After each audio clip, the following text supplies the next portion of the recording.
ማቲዩስ ፈርናንዴዝ የቶተንሃም ንብረት እንደሆነ እንደዚሁም ደግሞ እንደተስማሙ ሙሉ ለሙሉ በፋብሪዚዮ ሮማኖ ሂርዊጎ ተብሎ የሰማንበት አጋጣሚ አለ። ስለዚህ ከዚህ በኋላ የማቲዩስ ፈርናንዴዝ እና የማንቸስተር ዩናይትድ ጉዳይ በድጋሚ አይነሳም ማለት ነው። በቃ ከዚህ በኋላ የቶተንሃም ተጫዋች የሆነበትን አጋጣሚ ተመልክተናል። በእርግጥ ገና ፊርማዎች ምናምን ሌሎች ፕሮሰሶች ሊቀሩ ይችላሉ ቀስ በቀስ እያሉ ሁሉ ነገር ግን ይፋ ሆኗል።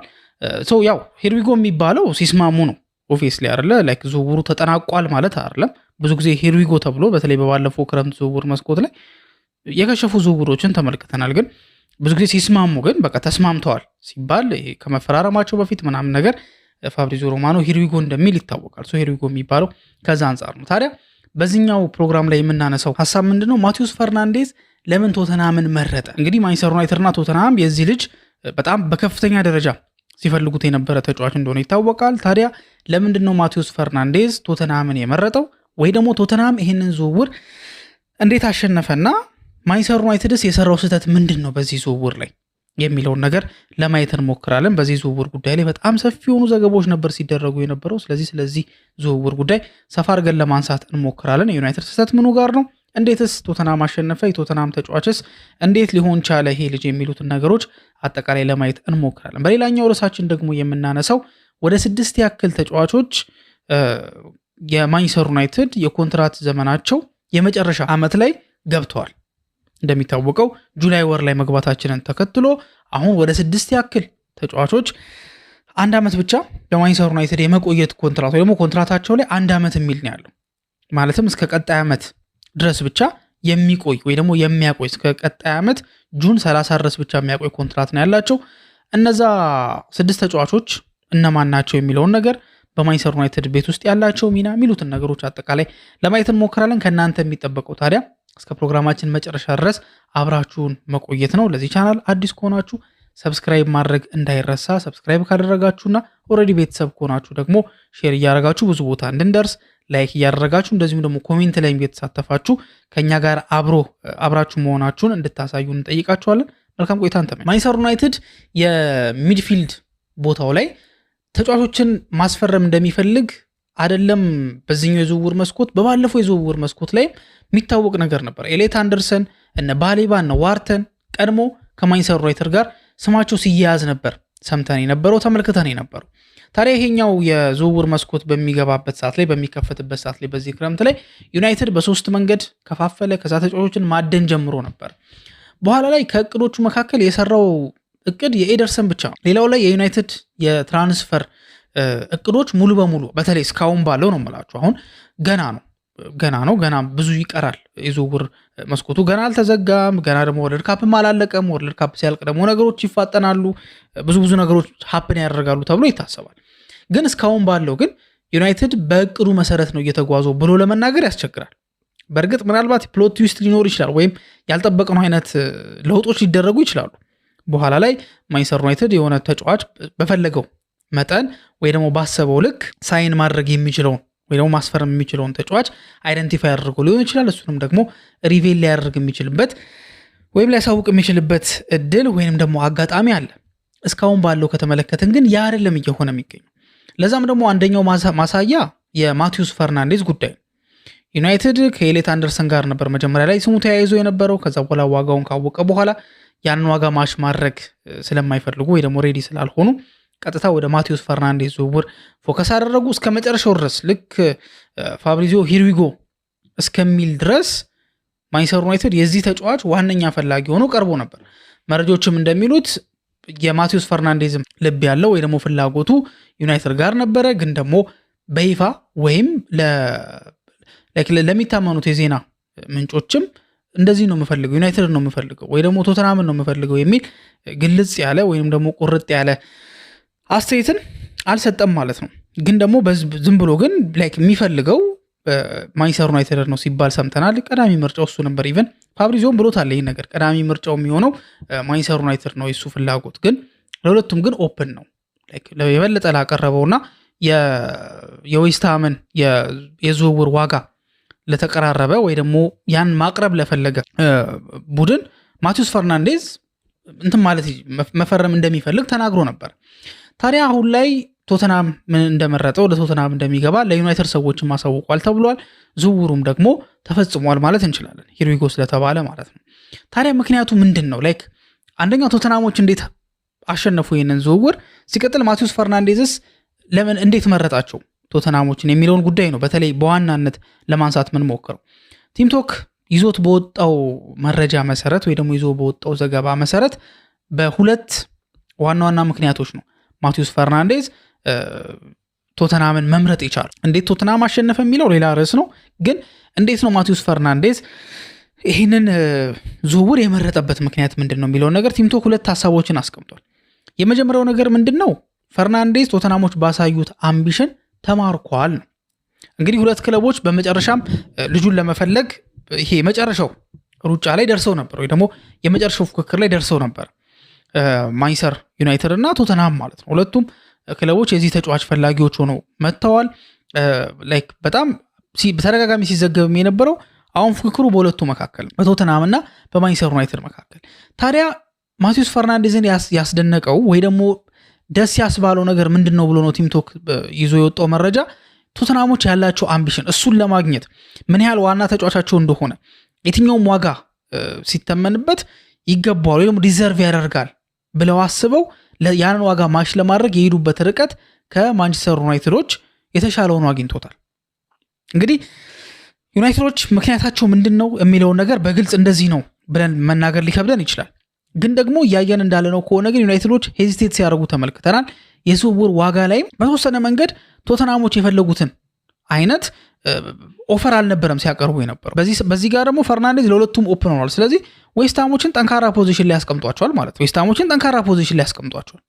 ሶ ፈርናንዴዝ ቶተናሞች ያሳዩት አምቢሽን እሱን ለማስፈረም የሄዱበት ርቀት በሱ የመተማመናቸው ነገር በጣም ማርኮታል፣ በጣም ደስ ብሎታል። እና አንደኛው እንዲመርጣቸው ያደረገው ሪዝን ተብሎ የተቀመጠው ቲምቶክ እንዳስቀመጠው ከሆነ ይሄኛው።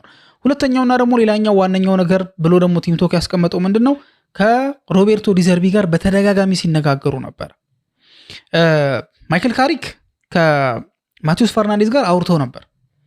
በነገራችን ላይ ይሄ ዝውውር አይ ቲንክ ከአንድ ወር በፊት ወይም ከ10 ምናምን ቀናት በፊት የወጣ መረጃ ነበርና በዛ መረጃ ላይ ላይክ ማይክል ካሪክ ፕሬዘንት አድርጎለታል የሱ ሚና ምን ሊሆን እንደሚችል፣ በዚህ አሁን ባለው ቲም ውስጥ ደግሞ ምን ያህል ቁልፍ የሆነ ሚና መጫወት የሚችል ተጫዋች እንደሆነ፣ የማይክል ካሪክ ሲስተም ለሱ በጣም የሚመች እንደሆነና እሱን ለማጉላት እሱን በጣም የሚጠቀምበት አጫወት እንደሚሆን፣ ከኮቢ ሜኑ ጋር ያላቸው ጥምረት እንዴት ሊሆን ይችላል የሚለውን አጠቃላይ እያንዳንዱ ነገር በዝርዝር ፕሬዘንት አድርጎለት እንዲሁም ማቲዩስ ፈርናንዴዝ በጣም ተማርኮ ነበር በማይክል ካሪክ ፕሬዘንቴሽን ማለት ነው። ከዛ በኋላ ግን ሮቤርቶ ዲዘርቢ ደግሞ በተደጋጋሚ ከሱ ጋር ሲያወሩ ነበር ምን ያህል ቁልፍ ተጫዋቸው እንደሚሆን። ሮቤርቶ ዲዘርቢ ቡድኑን በሱ ዙሪያ መገንባት እንደሚፈልግ፣ የሱ ጠንካራ ጎኖች እነዚህ ናቸው፣ እነዚህን ጠንካራ ጎኖች ደግሞ በደንብ አድርጎ እስከ ጥግ መጠቀም እንደሚፈልግ ለማቲዩስ ፈርናንዴዝ አሳውቆታል። ስለዚህ ቲምቶክ እንደሚለው ከሆነ እነዚህ ሁለት ዋና ዋና ሪዝኖች ናቸው ማቲዩስ ፈርናንዴዝ ቶተናምን እንዲመርጥ ያደረጉት። እነሱ የሚሉትም ነገር ምንድን ነው? ማቲዩስ ፈርናንዴዝም አሳውቋል። ለማንቸስተር ዩናይትድ ያሳወቀው ዋነኛው ነገር ምንድን ነው? የገንዘብ ጉዳይ አይደለም። ኦልሞስት ወደ 170 አካባቢ ደሞዝም ይቀርቦለታል እና የገንዘብ ጉዳይ አይደለም። ላይክ ቶተናምን የመረጠበት ሪዝን በቃ ይሄ ፒውር የሆነ የእግር ኳሳዊ ፍላጎት ነው እንጂ የገንዘብ ጉዳይ አይደለም። ወይ ቶተናሞች በገንዘባቸው አማለውት አይነት ነገር እንዳልሆነ ለማንቸስተር ዩናይትድ ሰዎች ተናግሯል ብሎ ቲምቶክ ይዞት ወጥቷል ይሄን ዘገባ። ይሄ ዘገባ ምን ያህል ትክክል ነው ወይ ደግሞ ምን ያህል አኩሬት ነው የሚለውን ለመገምገም ስንሞክር ማቲዩስ ፈርናንዴዝ ኦፍ ኮርስ እንደዚህ ነው የሚለው ማለትም ያለበት እንደዚህ ነው። የትኛውም ተጫዋች ምናልባት በጣም ጥቂት ተጫዋቾች ካልሆኑ በስተቀር አይ ለገንዘብ ብዬ ነው ይሄን ውሳኔ ወሰንኩት ሲሉ አትሰሟቸው። በቃ አይ የፉትቦል ሪዝን ነው ወይ ደግሞ የእግር ኳሳዊ ምክንያት ነው፣ ሙሉ በሙሉ የእግር ኳሳዊ ምክንያቶችን ተጠቅሜ ነው የሄድኩት ይላሉ። በእርግጥ አንዳንዴ እውነታቸውን የሚሆንበት ጊዜ አለ። በነገራችን ላይ ለመሰላችሁ እውነታቸውን የሚሆንበት ጊዜ ይመላችሁ። ለምሳሌ ራሽፎርድን ብትመለከቱት ራሽፎርድ ወደ ባርሴሎና መዘዋወር ይፈልጋል። ታዲያ ሲዘዋወር ኢቭን ገንዘብ ቀንሶ ራሱ ገንዘብ ላይ በሱ በሳምንት የሚያገኘው ፔመንት አለ አይደል? ያ በሳምንት የሚያገኘውን ፔመንት ሁላ ቀንሶ እዛ መቆየት ይፈልጋል። ስለዚህ ይሄኛው ምንድን ነው?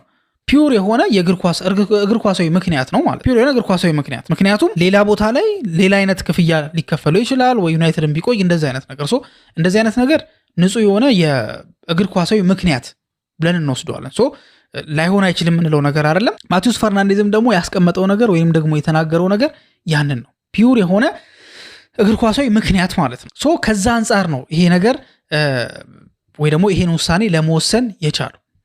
ግን ደግሞ ዘገባዎችን ግን ስንከታተል ግን በአብዛኛው ዘገባዎችን ግን ስንከታተል ማቲዩስ ፈርናንዴዝ ብዙም እንግዲህ ግድ የለውም ለማለት ትንሽ ያስቸግራል። ኦፍኮርስ ግድ ይኖረዋል፣ በደንብ አውርቷል፣ ከአሰልጣኞቹ ጋርም አውርቷል። ያላቸውም ደግሞ ምንድነው ለሱ ያላቸው ነገር የሚል ነገሮችን ተመልክቷል።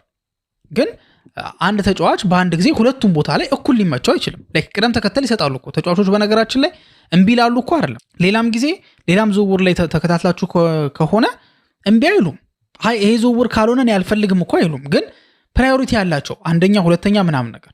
ሶ ይሄንን ደግሞ ስትከታተሉ ይሄንን ነገር ደግሞ ስትሰሙ ሞር አንደኛ ደረጃ ላይ መጀመሪያ ላይ አስቀምጦት የነበረው ማንቸስተር ዩናይትድ ነበር። መጀመሪያ ላይ ዩናይትድ ነበር አስቀምጦ የነበረው፣ ያው ፋብሪዚዮም ተናግሮ የነበረው። በኋላ ላይ ግን እንዲሁም እነ ፋብሪዚዮ ያሉት ምንድነው ከሁለቱም ጋር ተስማምቷል፣ ችግር የለበትም፣ ለዌስትሃም ብቻ ጥሩ ያቀረበው ይሁን ነው።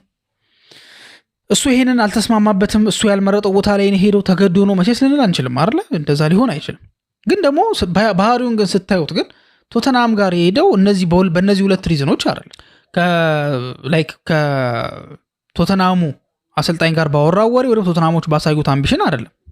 ይሄ እውነት ሊሆን የሚችለው ኦፍኮርስ እንዳልኳችሁ ነው። ለምሳሌ ቶተናሞች በጣም አምቢሽስ ስለሆኑና ተጫዋቹን ስለፈለጉት ነው 85 ሚሊዮን ፓውንድ እኮ ለመክፈል ፈቃደኛ የሆኑት። ግን ይሄንን ምንለው ግን ምን ቢሆን መሰላችሁ? ለምሳሌ ሁለቱም ተመሳሳይ ነገር አቅርበው ወይም ደግሞ ተቀራራቢ ነገር አቅርበው ከዛ በኋላ ኦልሞስት ሁለቱም ጋር ተመሳሳይ ነገር ነው ያለው። አሁን ተጫዋቹ ጋር ነው ይሄኛውም ክለብ ያንን ሪኳየርመንት ሚት ለማድረግ ፍላጎት አለው፣ ይሄኛውም ፍላጎት አለው። ሶ የትኛው ነው ሞር እንትን ያደረገ ሲባል አሁን የገንዘቡ ጉዳይ ወጣ ነው። ኦፍኮርስ የአምቢሽን እንዳልኳችሁ ነው። ቶተናም አምቢሽን አላሳየም አላልኩም፣ ልልም አልችልም እንደዛ። ግን የቶተናም አምቢሽን ግን ያ ገንዘብ ለምሳሌ ለሱ የተቀመጠው ገንዘብ ለመክፈል ብቸኛ የፈለገው ክለብ ነው ቶተናም። ሶ መክፈል ስለቻለ ቶተናም ያንን ገንዘብ አክሴፕት ስላደረገና ዌስትሃሞች ከዛ ገንዘብ አልወርድም ስላሉ ነው እንጂ አሁን ስለ አምቢሽን ስናወራ እንዳልኳችሁ ነው። አንደኛው መገለጫው የገንዘብ ነው፣ የማቅረብ ጉዳይ ነው። ከዛ ውጭ ግን መገለጫው ፕሮጀክትም ነው። ሁለት ቦታ በአንድ ጊዜ ፊት ሊያደርግ አይችልም፣ ቅድም እንዳልኳችሁ ማለት ነው። የግድ አንዱን መምረጥ አለበት። ሶ ያን ነገር ሊሆን የሚችለው መጀመሪያም ቀድሞ ተናግሮ ምናልባት ክፍያውን ከመስማማታቸው በፊት ቀድሞ ኦኬ ይሄኛው ተመችቶኛል ሞር። ምክንያቱም ቶተናምና ከዚህ በፊትም አንድ ፕሮግራም ሰርቼ ነበራል። ቶተናምና ዩናይትድ አንድ አይነት ክለቦች አይደሉም። ሁለቱንም እሺ የሚባል አይነት ፖዚሽን ላይ አይደለም ያሉት፣ የተለያዩ ክለቦች ናቸው። ኢቨን ቻምፒየንስ ሊግ ፉትቦል ራሱ ዩናይትድ ጋር አለ ምናምን ነገር። ሁለቱም ይሄ የራሱ የሆነ ጥሩም የሆነ መጥፎም ነገር አላቸው ነው በአጠቃላይ። ሶ እዚህ ጋር ምንድነው ዋናው ትልቁ ነገር ምንድነው? አንዳንድ በተለይ ኢንዲካይላ አንድ ዘገባ ላይ ከተመለከታችሁ ለኤጀንቱ ለዩናይትዶች እንዲነገራቸው በቃ ባካችሁ የዌስትሃምን ይሄ ምንድነው ያስቀመጡትን ዋጋ አሟሉ እስኪ ምናምን ብሎ ተናግሮ ነበር። ስለዚህ ሞር ኦፍ እንዲሁም ስለ አምቢሽን ካወራና ሞር የሱ ድሪም ሙቭ ተብሎ የሚታሰበውን ካወራን እነዚህን ዘገባዎች እስከ ቅርብ ጊዜ ድረስ ዩናይትድ ነበር ይፈልጋል ሲባል ነበር። ሶ ያ ነገር ሲመጣ ልክ ቶተናም ጋር ሲመጣ ቶተናም the only way out ነው። ዌስትሃሞች እምቢ ብለዋል። ዩናይትድ ያን ገንዘብ መክፈል አልፈለግም። ማድሪድም ያን ገንዘብ መክፈል አልፈለግም። ሌላ ማን ነው የሱ ፈላጊ የነበሩት? ሜይ ቢ እና አርሰናል፣ እነሱም ያን ገንዘብ መክፈል አልፈለጉም። ብቸኛ ገንዘቡን ሊከፍል የመጣው ቶተናም።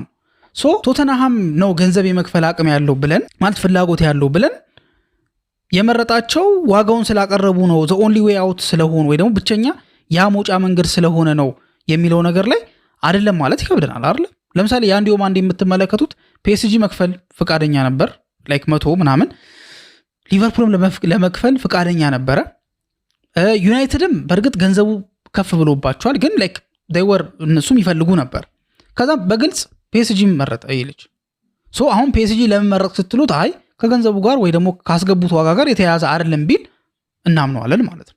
ለምን ሊቨርፑልም ያንን ገንዘብ ምንድነው ሚት ለማድረግ ፍላጎት አለ። ስለዚህ ሁለቱም የገንዘቡ ጉዳይ ልክ ዞር አድርጋችሁት እሺ ሁለቱም ተስማምተዋል፣ የፋይናንሻል ጉዳዩ ላይ ተስማምተዋል። አንተ ምንድነው የምትፈልገው የሚል ጥያቄ ሲጠየቅ ኦኬ ተስማምተዋል፣ እኔ ግን የምፈልገው ይሄን ነው ሲል ኦኬ በአሰልጣኙ ምክንያት በቲሙ አምቢሽን ምክንያት ምናምን ነው እንላለን። ከዛ ውጭ ግን አይሆንም። ዩናይትድ ግን በአጠቃላይ 70 ሲደመር 15 ሚሊዮን ፓውንድ አቅርቦ ነበር። 70 ሚሊዮን ፓውንድ ፊክስድ፣ 15 ሚሊዮን ፓውንድ ደግሞ አድሶን ወይ ደግሞ እየታየ የሚጨመር ማለት ነው። ቶተናም ግን 85 ሚሊዮን ፓውንዱን ቀጥታ ነው ለመክፈል ፍላጎት ያሳዩትና ይሄ ዝውውርም ቶተንሃም ማሸነፍ የቻለው የልጁን ልብም ለመግዛት ይሄ ምንድነው የሚባለው እንዳልኳችሁ ነው። አሁንም ያለ ፍላጎት ነው እያልኩኝ አይደለም። ቶተንሃሞች ልቡን አልገዙትም ወይ ፕሮጀክታቸው አላሳመነውም እያልኩኝ አይደለም። ግን ደግሞ የትራንስፈሩ ግን ወይ ደግሞ የዝውውሩ ግን ህግ ክሊር ነበር። ዌስትሃም 85 ብሏል። 85 ያመጣ ይውሰደው። ይሄ እኮ ላይክ 85 ያመጣ ይውሰደው ነው እንጂ ኢቭን የተለየ ክሎዝ ራሱ የለውም ለእንትና እንደዚህ። አሁን የቤንጃሚን ሸሽኮ ታስታውሱ እንደሆነ ለኒውካስል ሲሆንና ለዩናይትድ ሲሆን አንድ አይነት አልነበረም። ልጁ ክሊር አድርጎ አስቀምጦት ነበር። እነዚህ ክለቦች እርግጠኛ አይደለሁም ግን የሆኑ 4 ክለቦች ተጠቅሰዋል። እነዚህ ክለቦች ከመጡ ይሄን ያህል ገንዘብ ትቀንሱልኛላችሁ፣ ከነዚህ ክለቦች ውጪ ከሆነ ግን ኦፍ ኮርስ በእናንተ ወይ እንሄዳለን ነበር ሐሳብ። ግን በኋላ ላይ ልክ ዩናይትድ ሲሄድ ግን ለዩናይትድ እዛ ክለቦች ውስጥ መካከል ነበረ ተደረገ ያ ዝውውር።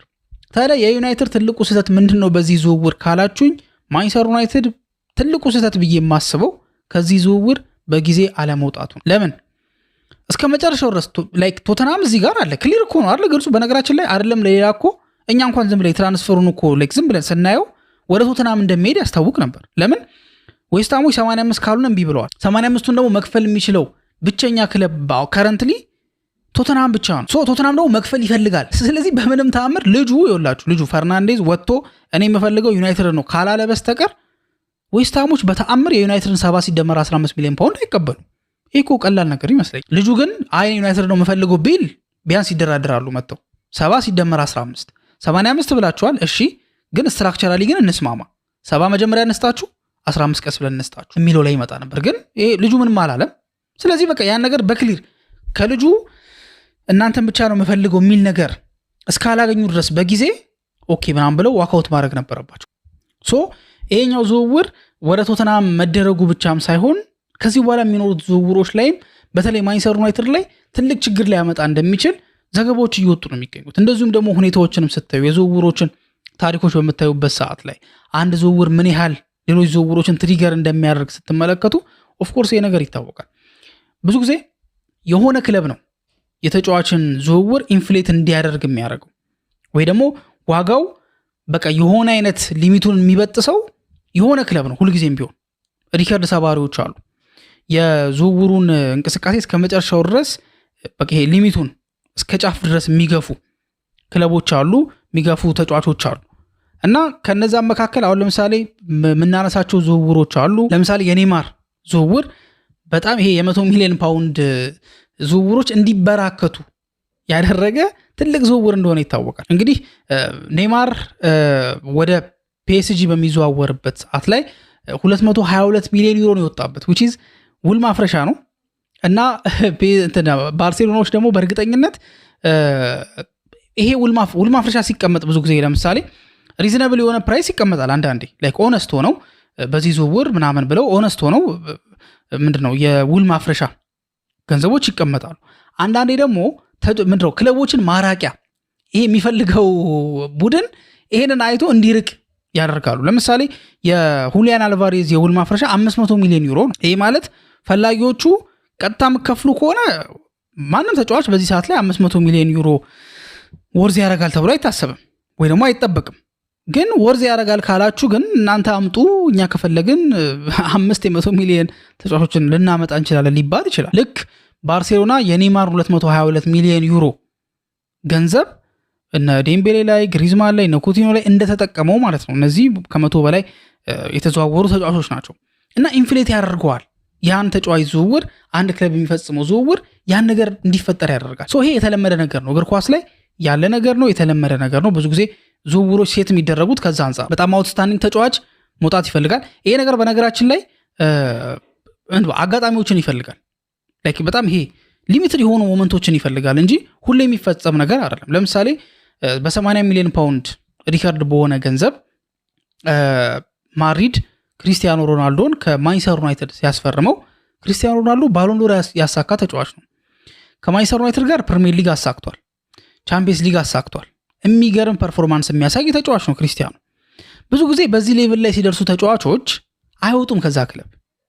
ቢወጡ ኖሮ ብዙ ጊዜ ዝውውሮች ሪከርድ ይሰባበራል። ለምሳሌ ልበላችሁና ለምሳሌ ክሪስቲያኖ ልክ በ80 ሚሊዮን ፓውንድ ወደ ማድሪድ ተዘዋወረ። መሀል ላይ የክርስቲያኖ ፕራይም ላይ 2017 ሊሆን ይችላል 2014 ላይ ሊሆን ይችላል። በቃ ክርስቲያኖ በቃ ከባድ የሆነባቸው ማድሪድ ቤት ሄዶ እሳት የሆነበት ጊዜ ላይ ኢማጂን ክርስቲያኖ መውጣት ቢፈልግ እና የሆነ ክለብ እሱን ለማስፈረም ቢመጣ በእርግጠኝነት ያ ትራንስፈር ሪከርድ ይሰባበራል።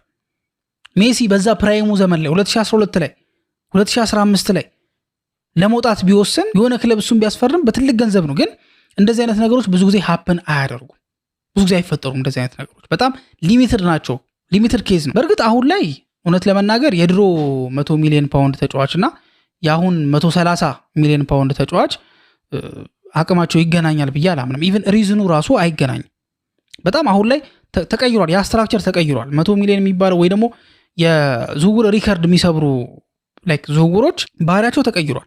በፊት እንዳልኳችሁ ነው ክሪስቲያኖ ሮናልዶ ሌቭል መድረስ አለበት አንድ ተጫዋች ሪከርድ እንዲሰበርለት። አሁን ላይ ግን በክሪስቲያኖ ሌቭል እንኳን ባይገኙ ተጫዋቾች ሪከርድ ይሰብራሉ። ይሄ ነገር የተለመደ ነው። ሶ አሁን የሚድፊልድ ገበያው በጣም እንደደራ ይታወቃል። በተለይ ፕሪሚየር ሊግ ላይ ከፕሪሚየር ሊግ ወደ ፕሪሚየር ሊግ ተጫዋች ለማዘዋወርም ከባድ እንደሆነ ይታወቃል። ትንሾቹ የሚባሉት ክለቦች በተለምዶ በቀላሉ ተጫዋቾቻቸውን አይሰጡም። ይሄ ክሊር የሆነ ነገር። ብዙ ተጫዋቾች አትሸጡም ተብሎ የቀሩ እንዳሉ እናስታውሳለን አይደል? አንዳንዶቹ እንደውም ቤተር ኦፈር ነበራቸው።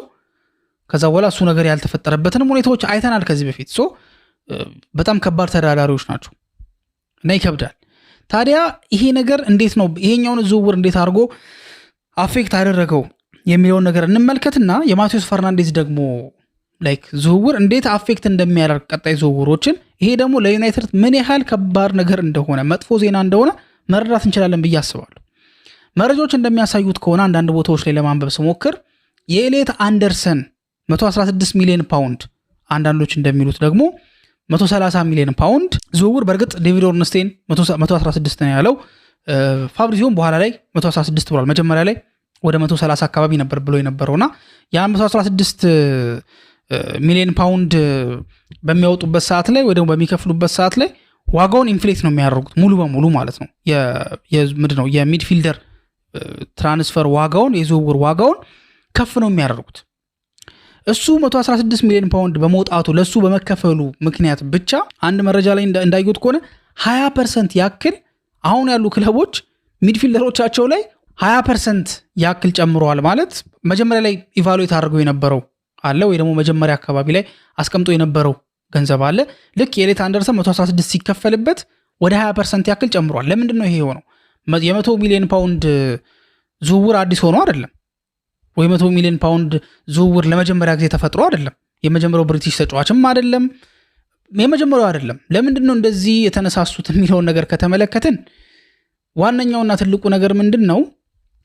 ኖቲንግሃም ፎረስት ሲዝኑን የጨረሰበትን መንገድ ስትመለከቱት ምን ያህል ፍላክቹዌት የሚያደርግ ሲዝን ላይ እንደነበረ፣ አሰልጣኝ ስንቴ ነው የቀየረው? ይሄ ሁላ ችግር ውስጥ ያለ ቡድን ተጫዋቹን በ116 ሚሊዮን ፓውንድ ማስፈረም ማለት ወይ ደግሞ ማዘዋወር ማለት ለኖቲንግሃም ፎረስት ትልቅ ዊን ነው። ሌሎችም በኖቲንግሃም ፎረስት ሌቭል ያሉ ወይም ከዛም በታች ያሉ ከዛም ከፍ የሚሉ ክለቦች ተጫዋቾቻቸው ከዛ በላይ እንደሚያወጡ ወይ ደግሞ እዛ አካባቢ ላይ ያሰቡት ላይ 60 ከሆነ የሆነ ያህል 20% ከፍ እያደረጉ እየጨመሩ ዋጋውን አስወድደውታል። ይሄ የሚታይ የኤሌት አንደርሰን የፈጠረው ተጽዕኖ ነው። እሺ ይሄንን ውሰዱትና ወደ ማቴዎስ ፈርናንዴዝ ደግሞ ልመልሳችሁ። የማቴዎስ ፈርናንዴዝ ደግሞ ነገሮችን የሚያከብደው ምን መሰላችሁ? 85 ሚሊዮን ፓውንድ ነው የወጣበት ፊክስድ ዋጋ። ግን ሲቪውን በምትመለከቱበት ሰዓት ላይ 85 ሚሊዮን ፓውንድ የሚያወጣ ተጫዋች ነው ወይ የሚለው ነገር ላይ ትልቅ ጥያቄ እንደሚፈጥር ሜን ላይ ማንቸስተር ኢቭኒንግ ኒውስ ላይ የወጣ ዘገባ ተመልክቻለሁ። እና ሲቪውን ስትመለከቱት ይላል ያ ዘገባ ላይ ይሄ ተጫዋች ከስፖርቲንግ ሊዝበን ሳውዝሃምፕተን ተዘዋወረ። ሳውዝሃምፕተን ጋር ፌል አደረገና ወደ ታችኛው ዲቪዚዮን ወረደ። በቀጣዩም ዓመት ላይ ከሳውዝሃምፕተን ጋር ከወረደበት ቀጣይ ዓመት ጋር ደግሞ ከዌስትሃም ጋር ተጫውቶ ከዌስትሃም ጋርም ድጋሚ ወረደ። እድሜው 21 ዓመቱ ነው። ልጁ ተስፈኛ ነው። ነገር ግን 85 ሚሊዮን ፓውንድ የሚያወጣ ተጫዋች ማለት ሲቪው ጠንከር ማለት መቻል አለበት። ለምሳሌ ማንቸስተር ዩናይትድ የሚፈልገው ተጫዋች ነበረ። 85 ማለት የሚድፊልዱን ችግር ፊክስ ማድረግ የሚችል ወይም ደግሞ የሚድፊልዱን እዛ ጋር ያለውን በቃ መተራመስ፣ ባላንስ ያለመጠበቅ ነገር ምናምን ማስተካከል የሚችል ተጫዋች ነው መሆን ያለበት። ሲቪው 85 የሚወጣበት ተጫዋች ለዛውም ፊክስድ ነው። ኢማጂን እንግዲህ አድሶን ምናምን አይደለም፣ ፊክስድ 85 ሚሊዮን ፓውንድ። ይሄ ተጫዋች የተሟላ መሆን አለበት፣ ግን ብዙ ማስተካከል ያለበት ወይ ደግሞ ማደግ የሚቀረው ተጫዋች ነው። እንደ ተሟላ ተጫዋች 85 ሚሊዮን ፓውንድ ማውጣት ማለት በጣም አስቸጋሪ ነው። ይሄ ልጅ በነገራችን ላይ ቶተንሃም ሄዶ በጣም የሚገርም ተጫዋች ሊሆን ይችላል፣ በጣም የሚገርም ፈራሚ ሊሆን ይችላል። ወደ ቶተንሃም የሚገርም ፈራሚ ይሆናል ማለት ግን አሁን ላይ ያለው ከዚህ በፊት የነበረው አሁን ስትከፍሉ እኮ ለፊውቸሩ ብቻ አይደለም። ለፊውቸርማ ቢሆን ላይክ ለነ ጄጄ ገብርኤል የ400,000 ምናምን ፓውንድ ፐር ዊክ ገንዘብ ሊቀርብላቸው ይገባ ነበር አይደለ? ለፊውቸር ብቻ አይደለም፣ ፊውቸርም ይካተትበታል ኦፍ ኮርስ።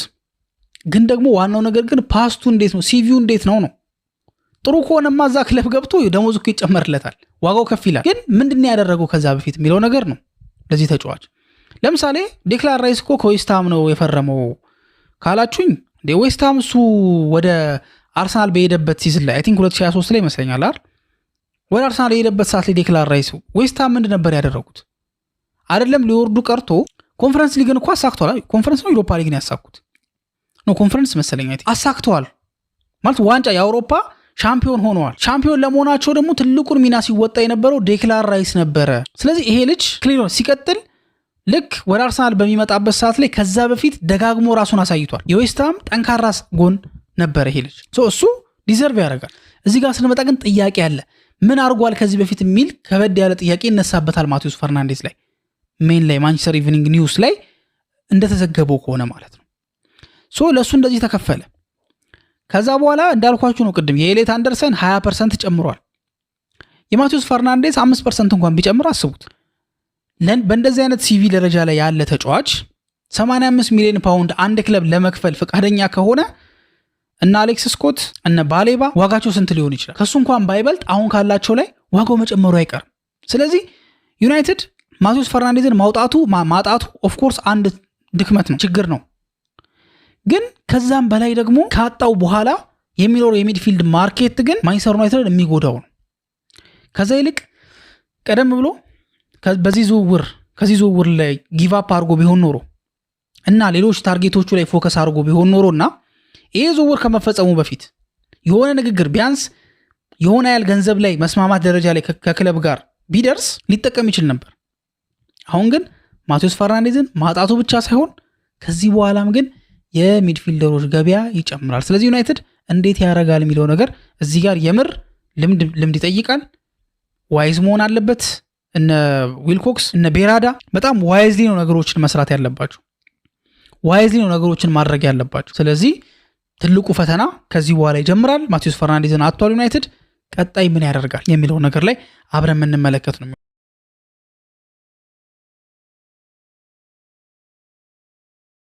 ኛው ርዕሳችን ደግሞ የአማዞን ዶክመንተሪ ማንቸስተር ዩናይትድ ጋር እንደተስማማ ይታወቃል። የማንቸስተር ዩናይትድን እያንዳንዱን እንቅስቃሴ ወይም ደግሞ እያንዳንዱን ሙቭመንት ለመቅረጽ ከዛ ዶክመንተሪ ለመስራትና ያንን ደግሞ በይፋ ለመልቀቅ እንደተስማማ ይታወቃል አይደለ? ከዛ ጋር ስምምነት ላይ የደረሰበትን አጋጣሚ ተመልክተናል። የራሱ የሆነ ጥሩ ጎኖች እንዳሉት ሆኖ መጥፎ መዘዝም ደግሞ ሊያመጣ ይችላል። የቀድሞ የማንቸስተር ሲቲ ፋይናንሻል አድቫይዘር የነበረው ስቴፋን ቦርሰን እንደተናገረው ከሆነ ስለ ዲሉ ዘርዘር አድርጎ ለማውራት ሞክሯል። ያለውንም ኮንሰርን ወይ ደግሞ ለዩናይትድ መጥፎ መዘዝ ሊያመጣ የሚችልበትንም ደግሞ የእሱን ጥርጣሬ የእሱን ፍርሃትም በዛው አስቀምጧልና ስቴፋን ቦርሰን ባለው መሰረት ስለ ጉዳዩ ለማየት እንሞክራለን። እሱ እንደተናገረው ከሆነ ምን አለ መሰላችሁ? ማንቸስተር ኢቭኒንግ ኒውስ ላይ አስተያየት በሚሰጥበት ሰዓት ላይ ገንዘቡ ማንቸስተር ዩናይትድ ሊያገኝ የሚችለው ገንዘብ ከ10 ሚሊዮን ፓውንድ እስከ 15 ሚሊዮን ፓውንድ ይደርሳል። ያ ማለት ከዩናይትድ የሚጠበቅ ወጪ የለም፣ የተለየ ኮስት የሚያደርገው ነገር የለም። ዊን ዊን ነው። ጀስት ዝም ብሎ ህይወታቸውን እየኖሩ ከ10 እስከ 15 ሚሊዮን ፓውንድ ማግኘት እንደማለት፣ የተለየ ወጪ የለበትም። ሲቀጥል ሁሉም ቦታ ላይ ካሜራ ይገባል። የማይፈቀዱ ቦታዎች ሁሉ የማይፈቀዱ ማለት ለምሳሌ ብሮድካስት ሰርቪሶች ለምሳሌ ትሬኒንግ ይሰጣቸዋል። አይ ቲንክ በወር አንዴ ወይ በወር ሁለቴ አካባቢ ይመስለኛል ይሰጣቸዋል ፍሪ ገብተው እንዲቀርጹ። ሲቀርጹ ግን ለ15 ደቂቃ ነው የሚፈቀድላቸው። 15 ደቂቃ ይመስለኛል። እሱም የተለየ ትሬኒንግ ሲሰሩ አይታይም። ተጫዋቾች ዝም ብሎ ሲያሟሙቁ፣ ፓስ ሲያደርጉ ኳስ ምናምን የሆነ ነገር ዝም ብሎ ሹቲንግ ፕራክቲስ ያደርጉ ምናምን ነው አለ አይደለ ቀለል ያለ አይነት ነገር ነው ብሮድካስት እንዲያደርጉ የሚፈቀድላቸው። አሁን ግን እያንዳንዱ ቦታ ላይ ግን እንዲገቡ ይፈቀዳል። ከምንም በላይ ደግሞ ትንሽ የሚያስፈራው ነገር ምን መሰላችሁ? የዚህ ዲል ላይ ዩናይትድ ከ10 እስከ 15 ሚሊዮን ፓውንድ የሚያገኝበት የአማዞን ዶክመንተሪ ላይ ማለት ነው። ትልቁ ትንሽ የሚያስፈራው ነገር ኤዲቶሪያል ኮንትሮል የሚባል ነገር ማንቸስተር ዩናይትድ አይኖረውም። ይሄ ማለት ምን ማለት ነው? ፉቴጁ ተቀረጸ አይደለ? ከተቀረጸ በኋላ ኤዲት ሲደረግ ሲቀናበር ይሄ ይውጣ ይሄ ይግባ የማለት ኮንትሮል የለውም። ይኸውላችሁ ሰጀስት ሊደረጉ ይችላሉ፣ እባክህ ይሄን ነገር እንደዚህ ምናምን። ግን ለምሳሌ ኤዲቶሪያል ኮንትሮል ቢኖረው ኖሮ ዩናይትድ ፉቴጆቹ እንዳለ አማዞን ለዩናይትድ ይሰጠዋል።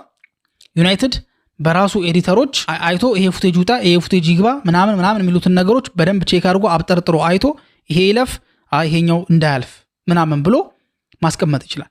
አሁን ላይ ግን ኤዲቶሪያል ኮንትሮል አይኖረውም። ስለዚህ የፈለገውን ነገር አማዞን ነው የሚለቀው ማለት ነው። ፉቴጅ ይሰበስባል፣ የፈለገውን ነገር ይለቃል። በዚሁ ኤዲቶሪያል ኮንትሮሉ በተወሰነ መንገድ ያስፈራል ብያቸዋለሁ አይደለ? በሱ ጋር አያይዤ ስቴፋን ቦርሰን ወደ አነሳው መጥፎ መዘዝ ደግሞ እናወራ። መጥፎ መዘዝ ምን መሰላችሁ? ስቴፋን ቦርሰን የሚለው አሪፍ ዲል ነው፣ ትልቅ ነገር ነው፣ ዩናይትድ ወጪ የለበትም። ግን ዋቲፍ ሲዝኑ በጣም ዲሳስተር ቢሆንስ? ሲዝኑ በጣም መጥፎ ቢሆንስ? አሰልጣኙ ከተጫዋቾች ጋር የሆነ ድራማ ውስጥ ቢገባስ? የሆነ አለመስማማቶች አለመግባባቶች ውስጥ ቢገባስ? ተጫዋቾች እርስ በርስ የማይሆን ነገር ቢፈጥሩስ? ቀላል መዘዝ የለውም በነገራችን ላይ እንደዚህ አይነት ነገር። አሁን ሳይፈጠር ቀርቶ አይደለም፣ ዳርክ ነገሮች ሳይፈጠሩ ቀርቶ አይደለም። ትሬኒንግ ግራውንድ ውስጥ፣ መልበሻ ክፍል ውስጥ፣ ኦፊሶች ውስጥ ሳይፈጠር ቀርቶ አይደለም። ግን ስለማይወጣ ነው፣ ስለማይታወቅ ነው አይደለ?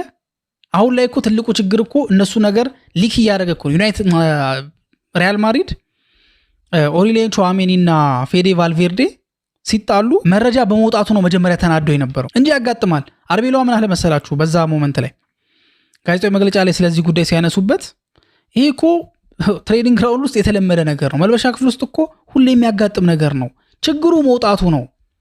እኔ ተጫዋች በነበርኩበት ሰዓት ላይ አንድ ተጫዋች አንድ የቡድን አጋሪ ሌላኛውን የቡድን አጋሪን በጎልፍ መጫወቻ መቶት ያውቃል።